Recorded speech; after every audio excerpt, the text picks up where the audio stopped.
Listen to the sound of your own breath for a moment. Just one moment. It's a sound we often forget to hear. We live in a world that is terrified of silence. We fill every second of our lives with noise, podcasts, music, news, social media.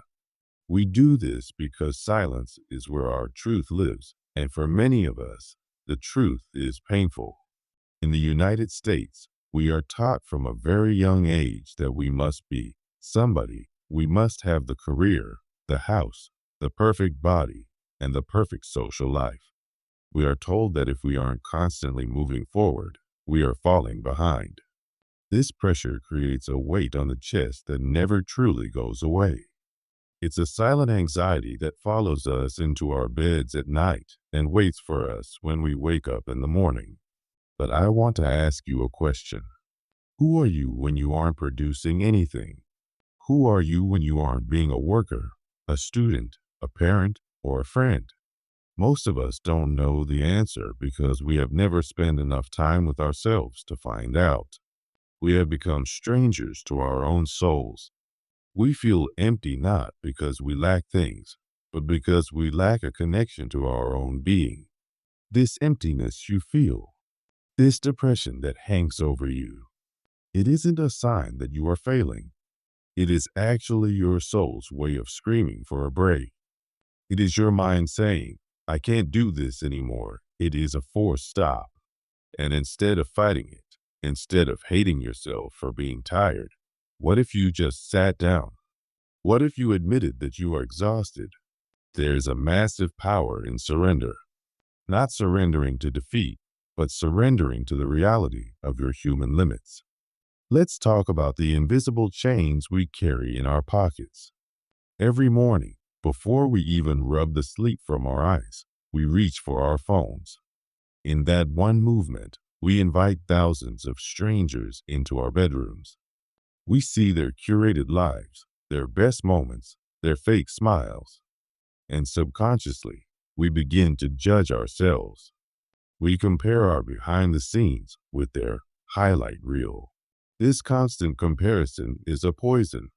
It creates a state of not enoughness. You feel like you are behind in life.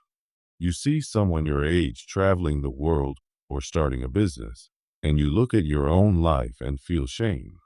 But you must understand, what you see on a screen is a ghost. It isn't real. It is a digital performance. Your brain was never meant to process this much information. Thousands of years ago, we only knew the people in our small village. We compared ourselves to maybe 50 people. Today, we compare ourselves to 8 billion. No wonder we feel small. No wonder we feel like we are drowning. The cure for this isn't to work harder.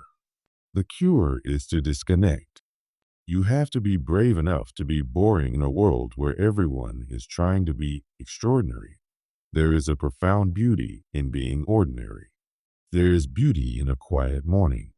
There is beauty in a long walk where you don't check your notifications. We need to reclaim our attention. Your attention is your most valuable resource. It is the only thing you truly own. And right now, you are giving it away for free to companies that don't care about your happiness. It's time to take it back. Healing is not a destination you reach. It is a house you build, brick by brick, every single day. And the first brick is self-forgiveness. Many of you listening to this are carrying heavy bags of regret. You think about the mistakes you made 5 years ago. You think about the lost time. You think about who you could have been if things were different. But here is the truth. That version of you doesn't exist. The only version of you that is real is the one listening to my voice right now. The past is a dream that has already ended. The future is a dream that hasn't started yet. All you have is the now. When you are in a dark place, your mind becomes a dangerous neighborhood. You start to believe the things your depression tells you. It tells you that you are a burden. It tells you that people would be better off without you. It tells you that your best days are behind you.